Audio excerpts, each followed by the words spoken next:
ਸਤਿ ਸ਼੍ਰੀ ਅਕਾਲ। ਸਵਾਗਤ ਹੈ ਤੁਹਾਡਾ ਸਾਡੇ ਚੈਨਲ ਦੇ ਵਿੱਚ। ਦੋਸਤੋ, ਜੇਕਰ ਤੁਸੀਂ ਸਾਡੇ ਚੈਨਲ ਦੇ ਉੱਤੇ ਨਵੇਂ ਆਏ ਹੋ ਤਾਂ ਸਾਡੇ ਚੈਨਲ ਨੂੰ ਪਹਿਲਾਂ ਸਬਸਕ੍ਰਾਈਬ ਕਰ ਲਵੋ ਅਤੇ ਨਾਲ ਹੀ ਬੈਲ ਆਈਕਨ ਵੀ ਦਬਾ ਦਿਓ ਤਾਂ ਕਿ ਸਾਡੇ ਦੁਆਰਾ ਪੋਸਟ ਕੀਤੀ ਜਾਣ ਵਾਲੀ ਹਰ ਇੱਕ ਨਵੀਂ ਤਾਜ਼ੀ ਜੋ ਵੀਡੀਓ ਹੈ ਉਸਦਾ ਨੋਟੀਫਿਕੇਸ਼ਨ ਤੁਹਾਡੇ ਤੱਕ ਬਿਨਾਂ ਕਿਸੇ ਰੁਕਾਵਟ ਦੇ ਪਹੁੰਚ ਸਕੇ। ਇਸ ਤੋਂ ਇਲਾਵਾ ਜੋ ਅਸੀਂ ਅੱਜ ਜਾਣਕਾਰੀ ਤੁਹਾਡੇ ਨਾਲ ਸਾਂਝੀ ਕਰਨ ਲੱਗੇ ਹਾਂ ਉਸ ਵੀਡੀਓ ਨੂੰ ਜ਼ਿਆਦਾ ਤੋਂ ਜ਼ਿਆਦਾ ਲਾਈਕ, ਕਮੈਂਟ ਅਤੇ ਸ਼ੇਅਰ ਜ਼ਰੂਰ ਕਰਿਓ। ਨਾਲ ਹੀ ਜੋ ਵੀ ਤੁਹਾਡੀ ਰਾਏ ਹੈ ਇਸ ਵੀਡੀਓ ਦੇ ਬਾਰੇ ਉਹ ਤੁਸੀਂ ਕਮੈਂਟਾਂ ਦੇ ਵਿੱਚ ਜ਼ਰੂਰ ਦੱਸ ਸਕਦੇ ਹੋ ਅਤੇ ਵੀਡੀਓ ਦੇ ਐਂਡ ਤੱਕ ਦੋਸਤੋ ਜ਼ਰੂਰ ਬਣੇ ਰਹੋ। ਤਾਂ ਆਓ ਕਰਦੇ ਹਾਂ ਸ਼ੁਰੂਆਤ ਜਵਾਹਰ ਲਾਲ ਨਹਿਰੂ ਜੀ ਦੀ ਜ਼ਿੰਦਗੀ ਦੀਆਂ ਕੁਝ ਅਹਿਮ ਗੱਲਾਂ ਦੇ ਨਾਲ। ਦੋਸਤੋ, ਜਵਾਹਰ ਲਾਲ ਨਹਿਰੂ ਜੀ ਦਾ ਜਨਮ 14 ਨਵੰਬਰ 1899 ਨੂੰ ਬ੍ਰਿਟਿਸ਼ ਭਾਰਤ ਦੇ ਵਿੱਚ ਇਲਾਹਾਬਾਦ ਦੇ ਵਿੱਚ ਹੋਇਆ। ਉਹਨਾਂ ਦੇ ਪਿਤਾ ਮੋਤੀ ਲਾਲ ਨਹਿਰੂ ਇੱਕ ਸਵੈ ਨਿਰਮਤ ਅਮੀਰ ਬੈਰਿਸਟਰ ਜੋ ਕਿ ਕਸ਼ਮੀਰੀ ਪੰਡਤ ਭਾਈਚਾਰੇ ਦੇ ਨਾਲ ਸੰਬੰਧਿਤ ਸਨ ਨੇ 1919 ਅਤੇ 1928 ਦੇ ਵਿੱਚ 2 ਵਾਰ ਇੰਡੀਅਨ ਨੈਸ਼ਨਲ ਕਾਂਗਰਸ ਦੇ ਪ੍ਰਧਾਨ ਵਜੋਂ ਸੇਵਾ ਵੀ ਨਿਭਾਈ। ਦਰਅਸਲ ਮੋਤੀ ਲਾਲ ਨਹਿਰੂ ਦੇ ਪੁੱਤਰ ਇੱਕ ਉੱਘੇ ਵਕੀਲ ਅਤੇ ਭਾਰਤੀ ਰਾਸ਼ਟਰਵਾਦੀ ਜਵਾਹਰ ਲਾਲ ਨਹਿਰੂ ਨੇ ਇੰਗਲੈਂਡ ਦੇ ਵਿੱਚ ਹੈਰੋ ਸਕੂਲ ਅਤੇ ਟ੍ਰਿਨਿਟੀ ਕਾਲਜ ਕੈਂਬਰਿਜ ਦੇ ਵਿੱਚ ਸਿੱਖਿਆ ਪ੍ਰਾਪਤ ਕੀਤੀ ਸੀ ਅਤੇ ਅੰਦਰੂਨੀ ਮੰਦਰ ਦੇ ਵਿੱਚ ਕਾਨੂੰਨ ਦੀ ਸਿਖਲਾਈ ਵੀ ਲਈ।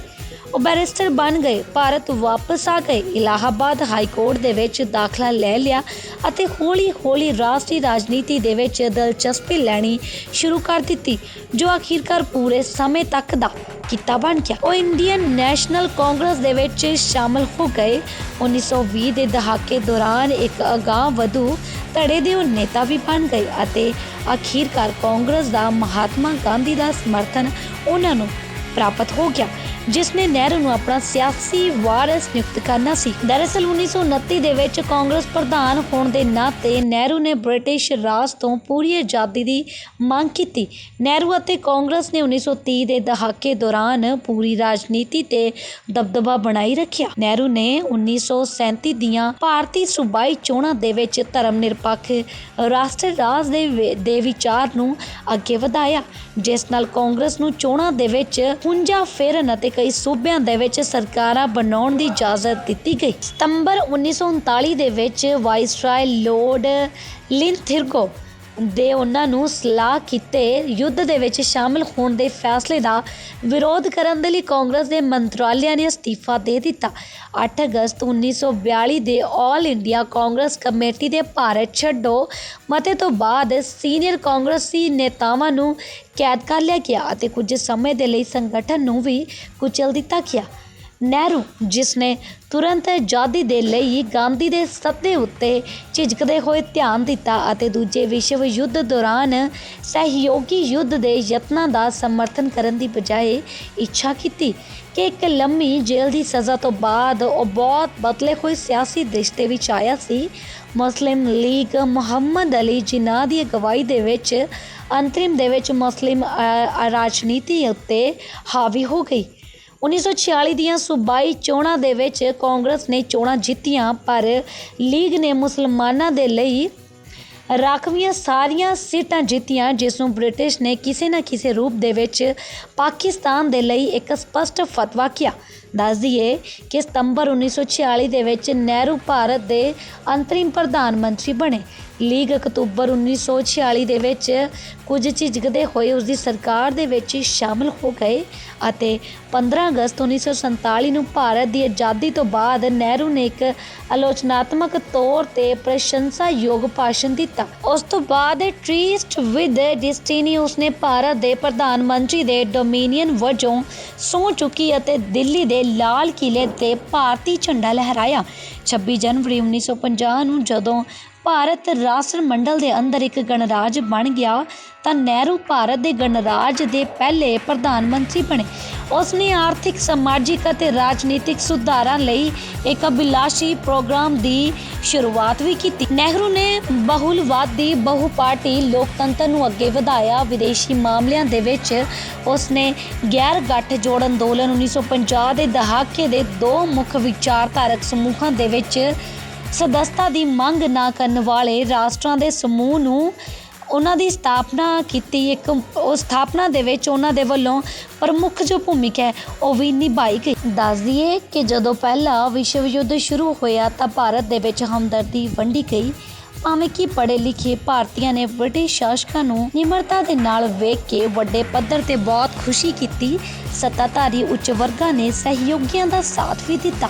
ਨਹਿਰੂ ਨੇ ਕਬੂਲ ਕੀਤਾ ਕਿ ਉਹ ਜੰਗ ਨੂੰ ਮਿਸ਼ਰਤ ਭਾਵਨਾਵਾਂ ਨਾਲ ਦੇਖਦੇ ਸਨ। ਜਿਵੇਂ ਕਿ ਫਰੈਂਕ ਮੋਰਿਸ ਲਿਖਦਾ ਹੈ ਕਿ ਹਮਦਰਦੀ ਕਿਸੇ ਦੀ ਦੇਸ਼ ਨਾਲ ਸੀ ਔਰ ਫਰਾਂਸ ਨਾਲ ਸੀ, ਜਿਸ ਦੀ ਸੰਸਕ੍ਰਿਤੀ ਦੀ ਉਹ ਬਹੁਤ ਪ੍ਰਸ਼ੰਸਾ ਕਰਦਾ ਸੀ। ਜੰਗ ਦੇ ਦੌਰਾਨ ਨਹਿਰੂ ਨੇ ਸੈਂਟ ਜੌਨ ਐਂਬੂਲੈਂਸ ਦੇ ਲਈ ਸਵੈਚਿਕ ਤੌਰ ਦੇ ਉੱਤੇ ਸੇਵਾ ਕੀਤੀ ਅਤੇ ਸੰਗਠਨ ਦੇ ਸੂਬਾਈ ਸਕੱਤਰ ਇਲਾਹਾਬਾਦ ਦੇ ਰੂਪ ਦੇ ਵਿੱਚ ਕੰਮ ਵੀ ਕੀਤਾ। ਉਸਨੇ ਭਾਰਤ ਦੇ ਵਿੱਚ ਬ੍ਰਿਟਿਸ਼ ਸਰਕਾਰ ਦੁਆਰਾ ਪਾਸ ਕੀਤੇ ਗਏ ਸੈਂਸਰਸ਼ਿਪ ਐਕਟਾਂ ਦੇ ਖਿਲਾਫ ਵੀ ਬੋਲਿਆ। ਭਾਰਤ ਅਤੇ ਹੋਰ ਥਾਵਾਂ ਤੇ ਜਿਸ ਨੂੰ ਧਰਮ ਕਿਹਾ ਜਾਂਦਾ ਹੈ ਜਾਂ ਕਿਸੇ ਵੀ ਕੀਮਤ ਤੇ ਸੰਗਠਨ ਦੇ ਤਮਾਸ਼ੇ ਨੇ ਮੈਨੂੰ ਦਹਿਸ਼ਤ ਦੇ ਨਾਲ ਭਰ ਦਿੱਤਾ ਅਤੇ ਮੈਂ ਅਕਸਰ ਇਸ ਦੀ ਨਿੰਦਾ ਕੀਤੀ ਹੈ ਅਤੇ ਇਸ ਨੂੰ ਸਾਫ਼ ਕਰਨ ਦੀ ਇੱਛਾ ਕੀਤੀ। ਲਗਭਗ ਹਮੇਸ਼ਾ ਹੀ ਇਹ ਅੰਧ ਵਿਸ਼ਵਾਸ ਅਤੇ ਪ੍ਰਤੀਕਰਮ ਹੱਠ ਅਤੇ ਕੱਟੜਤਾ, ਅੰਧ ਵਿਸ਼ਵਾਸ, ਸ਼ੋਸ਼ਣ ਅਤੇ ਸਵਾਰਥੀ ਹਿੱਤਾਂ ਦੀ ਰੱਖਿਆ ਦੇ ਲਈ ਖੜਾ ਸੀ। ਤੇ ਹੁਣ ਤੁਹਾਨੂੰ ਦੱਸਾਂਗੇ ਕਿ ਜਵਾਹਰ ਲਾਲ ਨਹਿਰੂ ਜੀ ਨੂੰ ਕਿਹੜੇ ਅਵਾਰਡਾਂ ਦੇ ਨਾਲ ਸਨਮਾਨਿਤ ਕੀਤਾ ਗਿਆ। ਦਰਅਸਲ 1948 ਦੇ ਵਿੱਚ ਨਹਿਰੂ ਨੂੰ ਮੈਸੂਰ ਯੂਨੀਵਰਸਿਟੀ ਦੁਆਰਾ ਆਨਰੇਰੀ ਡਾਕਟਰੇਟ ਪ੍ਰਦਾਨ ਕੀਤੀ ਗਈ ਸੀ।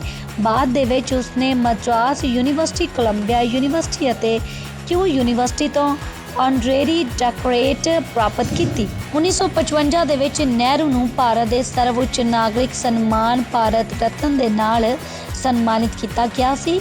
ਰਾਸ਼ਟਰਪਤੀ ਰਾਜੇਂਦਰ ਪ੍ਰਸਾਦ ਨੇ ਪ੍ਰਧਾਨ ਮੰਤਰੀ ਤੋਂ ਸਲਾਹ ਲਏ ਬਿਨਾਂ ਉਹਨਾਂ ਨੂੰ ਇਹ ਸਨਮਾਨ ਦਿੱਤਾ, ਕਿਉਂਕਿ ਇਹ ਆਮ ਸੰਵਿਧਾਨਿਕ ਪ੍ਰਕਿਰਿਆ ਹੋਵੇਗੀ, ਕਿਉਂਕਿ ਨਹਿਰੂ ਖੁਦ ਪ੍ਰਧਾਨ ਮੰਤਰੀ ਸਨ। ਦੱਸ ਦਈਏ ਕਿ ਨਹਿਰੂ ਦੇ ਵੱਲੋਂ, ਜਵਾਹਰ ਲਾਲ ਨਹਿਰੂ ਦੇ ਵੱਲੋਂ ਬਹੁਤ ਸਾਰੀਆਂ ਕਿਤਾਬਾਂ ਵੀ ਲਿਖੀਆਂ ਗਈਆਂ ਸੀ। ਨਹਿਰੂ ਦੀਆਂ ਕਿਤਾਬਾਂ ਬਹੁਤ ਪੜ੍ਹੀਆਂ ਗਈਆਂ ਹਨ। ਇੱਕ ਸਵੈ ਜੀਵਨੀ ਖਾਸ ਤੌਰ 'ਤੇ ਆਲੋਚਨਾਤਮਕ ਤੌਰ 'ਤੇ ਪ੍ਰਸ਼ੰਸਾ ਕੀਤੀ ਗਈ। ਜੌਨ ਗੰਥਨ ਇਨਸਾਈਡ ਏਸ਼ੀਆ ਦੇ ਵਿੱਚ ਲਿਖਦੇ ਹੋਏ ਇਸ ਨੂੰ ਗਾਂਧੀ ਦੀ ਆਤਮ ਕਥਾ ਨਾਲ ਵੀ ਤੁਲਨਾ ਕਰਦੇ ਹੈ। ਮਹਾਤਮਾ ਗਾਂਧੀ ਦੀ ਸ਼ਾਂਤ ਕਹਾਣੀ ਨਹਿਰੂ ਦੀ ਮੱਖੀ ਦੇ ਫੁੱਲ ਨਾਲ ਇੱਕ ਆਰਕਿਡ, ਮੈਕਲਿਸ਼ਾ ਓਡੇਨ ਦੁਆਰਾ ਇੱਕ ਸਨੋਟ, ਇੱਕ ਵਾਟਰ, ਇੱਕ ਪਿਸਤੌਲ, ਇੱਕ ਮਸ਼ੀਨ ਗਨ ਦੇ ਨਾਲ ਤੁਲਨਾ ਕਰਦੀ ਹੈ। ਨਹਿਰੂ ਦੀ ਜੀਵਨੀ, ਨਹਿਰੂ ਦੀ ਸਵੈ ਜੀਵਨੀ ਸੁਖਮ, ਗੁੰਝਲਦਾਰ ਵਿਤਕਰੇ ਵਾਲੀ, ਬੇਅੰਤ ਖੇਤੀ ਵਾਲੀ, ਸੰਦੇਹ ਦੇ ਵਿੱਚ ਡੁੱਬੀ, ਬੌਧਿਕ ਜਨੂੰਨ ਦੇ ਨਾਲ ਭਰੀ ਹੋਈ ਹੈ। ਲਾਰਡ ਹਾਲੀਫੈਕਸ ਨੇ ਇੱਕ ਵਾਰ ਕਿਹਾ ਸੀ ਕਿ ਭਾਰਤ ਨੂੰ ਪੜ੍ਹੇ ਬਿਨਾ ਕੋਈ ਨਹੀਂ ਸਮਝ ਸਕਦਾ। ਇੱਕ ਕਿਸਮ ਦੀ ਐਜੂਕੇਸ਼ਨ ਆਫ ਹੈਨਰੀ ਐਡਮਜ਼ ਹੈ ਜੋ ਉੱਤਮ ਵਾਰਤਕ ਦੇ ਵਿੱਚ ਲਿਖੀ ਗਈ ਹੈ। ਸ਼ਾਇਦ ਹੀ ਕੋਈ ਦਰਜਨ ਭਰ ਲੋਕ ਨਹਿਰੂ ਵਾਂਗ ਅੰਗਰੇਜ਼ੀ ਲਿਖਦੇ ਹਨ। ਦੱਸ ਦਈਏ ਕਿ ਮਾਈਕਲ ਬ੍ਰੈਚਰ ਜੋ ਕਿ ਨਹਿਰੂ ਨੂੰ ਇੱਕ ਬੁੱਧੀਜੀਵੀ ਮੰਨਦਾ ਸੀ। ਤੇ ਹੁਣ ਤੁਹਾਨੂੰ ਦੱਸਾਂਗੇ ਕਿ ਜਵਾਹਰ ਲਾਲ ਨਹਿਰੂ ਜੀ ਦੀ ਮੌਤ ਕਿਵੇਂ ਹੋਈ ਤੇ ਉਹ ਕਿਸ ਤਰ੍ਹਾਂ ਦੁਨੀਆ ਤੋਂ ਅਕਾਲ ਚਲਾਣਾ ਕਰ ਗਏ। ਦਰਅਸਲ 1962 ਤੋਂ ਬਾਅਦ ਨਹਿਰੂ ਦੀ ਸਿਹਤ ਦੇ ਵਿੱਚ ਲਗਾਤਾਰ ਗਿਰਾਵਟ ਆਉਣ ਲੱਗੀ ਅਤੇ ਉਹਨਾਂ ਨੇ 1963 ਤੱਕ ਕਸ਼ਮੀਰ ਦੇ ਵਿੱਚ ਠੀਕ ਹੋਣ ਦੇ ਲਈ ਕਈ ਮਹੀਨੇ ਬਿਤਾਏ। ਕੁਝ ਇਤਿਹਾਸਕਾਰ ਇਸ ਨਾਟਕੀ ਗਿਰਾਵਟ ਦਾ ਕਾਰਨ ਚੀਨ ਭਾਰਤੀ ਯੁੱਧ, ਜਿਸ ਨੂੰ ਵਿਸ਼ਵਾਸ ਦੇ ਨਾਲ ਧੋਖਾ ਸਮਝਦੇ ਸਨ, ਦੇ ਕਾਰਨ ਉਸਦੇ ਹੈਰਾਨੀਜਨਕ ਅਤੇ ਪਰੇਸ਼ਾਨੀ ਨੂੰ ਦਿੰਦੇ ਸੀ। 26 ਮਈ 1964 ਨੂੰ ਦੇਹਰਾਦੂਨ ਤੋਂ ਵਾਪਸ ਆਉਣ ਤੇ ਉਹ ਕਾਫੀ ਆਰਾਮਦਾਇਕ ਮਹਿਸੂਸ ਕਰ ਰਹੇ ਸੀ ਅਤੇ ਆਮ ਵਾਂਗ ਲਗਭਗ 11:30 ਵਜੇ ਸੌਣ ਲਈ ਚਲੇ ਗਏ ਤੇ ਲਗਭਗ 6:30 ਵਜੇ ਤੱਕ ਉਹਨਾਂ ਨੇ ਆਰਾਮਦਾਇਕ ਰਾਤ ਕੀਤੀ। ਬਾਥਰੂਮ ਤੋਂ ਵਾਪਸ ਆਉਣ ਤੋਂ ਤੁਰੰਤ ਬਾਅਦ ਨਹਿਰੂ ਜੀ ਦੇ ਪਿੱਠ ਦੇ ਵਿੱਚ ਦਰਦ ਦੀ ਸ਼ਿਕਾਇਤ ਲੱਗੀ। ਉਹਨਾਂ ਨੇ ਡਾਕਟਰਾਂ ਦੇ ਨਾਲ ਗੱਲਬਾਤ ਕੀਤੀ, ਜਿਨ੍ਹਾਂ ਨੂੰ ਥੋੜੀ ਦੇਰ ਦੇ ਲਈ ਉਸ ਤੇ ਹਾਜ਼ਰੀ ਭਰੀ ਅਤੇ ਲਗਭਗ ਤੁਰੰਤ ਹੀ ਉਹ ਢਹਿ ਗਏ। ਦੁਪਹਿਰ ਤੱਕ ਉਹ ਬੇਹੋਸ਼ ਹੀ ਰਹੇ ਜਦੋਂ ਤੱਕ ਉਹਨਾਂ ਦੀ ਮੌਤ ਨਹੀਂ ਹੋ ਗਈ। ਉਹਨਾਂ ਦੀ ਮੌਤ ਦਾ ਐਲਾਨ 27 ਮਈ 1964 ਨੂੰ ਸਥਾਨਕ ਸਮੇਂ ਅਨੁਸਾਰ 2 ਵਜੇ ਲੋਕ ਸਭਾ ਦੇ ਵਿੱਚ ਕੀਤਾ ਗਿਆ ਸੀ। ਮੌਤ ਦਾ ਕਾਰਨ ਦਿਲ ਦਾ ਦੌਰਾ ਪੈਣ ਕਾਰਨ ਦੱਸਿਆ ਜਾ ਰਿਹਾ। ਦੱਸ ਦਈਏ ਕਿ ਭਾਰਤੀ ਰਾਸ਼ਟਰੀ ਤਿਰੰਗੇ ਝੰਡੇ ਦੇ ਵਿੱਚ ਲਿਪਟੀ ਜਵਾਹਰ ਲਾਲ ਨਹਿਰੂ ਦੀ ਦੇਹ ਨੂੰ ਲੋਕਾਂ ਦੇ ਦਰਸ਼ਨਾਂ ਦੇ ਲਈ ਰੱਖਿਆ ਗਿਆ ਸੀ। ਰਘੁਪਤੀ ਰਾਘਵ ਰਾਜਾ ਰਾਮ ਦਾ ਜਾਪ ਕੀਤਾ ਗਿਆ ਸੀ। ਜਿਵੇਂ ਹੀ ਦੇਹ ਨੂੰ ਪਲੇਟਫਾਰਮ ਤੇ ਰੱਖਿਆ ਗਿਆ ਸੀ, 28 ਮਈ ਨੂੰ ਨਹਿਰੂ ਦਾ ਯਮੁਨਾ ਦੇ ਕਿਨਾਰੇ ਸ਼ਾਂਤੀ ਵਨ ਵਿਖੇ ਹਿੰਦੂ ਰੀਤੀ ਰਿਵਾਜਾਂ ਅਨੁਸਾਰ ਸੰਸਕਾਰ ਕੀਤਾ ਗਿਆ ਸੀ, ਜਿਸ ਨੂੰ 1.5 ਮਿਲੀਅਨ ਸੌ ਕਰਨ ਵਾਲਿਆਂ ਨੇ ਦੇਖਿਆ ਸੀ, ਜੋ ਕਿ ਦਿੱਲੀ ਦੀਆਂ ਗਲੀਆਂ ਤੇ ਸ਼ਮਸ਼ਾਨ ਘਾਟ ਦੇ ਵਿੱਚ ਆ ਗਏ ਸੀ।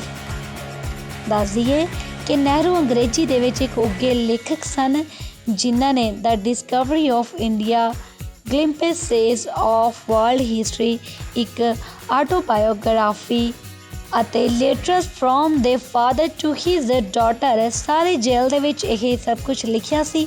ਚਿੱਠੀਆਂ ਦੇ ਵਿੱਚ ਉਹਨਾਂ ਦੀ ਧੀ ਇੰਦਰਾ ਪ੍ਰਿਯਦਰਸ਼ਨੀ ਨਹਿਰੂ ਨੂੰ ਲਿਖੀਆਂ 30 ਚਿੱਠੀਆਂ ਸ਼ਾਮਲ ਸਨ ਜੋ ਉਸ ਸਮੇਂ 10 ਸਾਲਾਂ ਦੀ ਸੀ ਅਤੇ ਮਸੂਰੀ ਦੇ ਇੱਕ ਬੋਰਡਿੰਗ ਸਕੂਲ ਦੇ ਵਿੱਚ ਪੜ੍ਹ ਰਹੀ ਸੀ। ਇਸਨੇ ਉਸ ਨੂੰ ਕੁਦਰਤੀ ਇਤਿਹਾਸ ਅਤੇ ਵਿਸ਼ਵਾਸ ਸੱਭਿਅਤਾਵਾਂ ਬਾਰੇ ਸਿਖਾਉਣ ਦੀ ਪੂਰੀ ਕੋਸ਼ਿਸ਼ ਕੀਤੀ ਸੀ।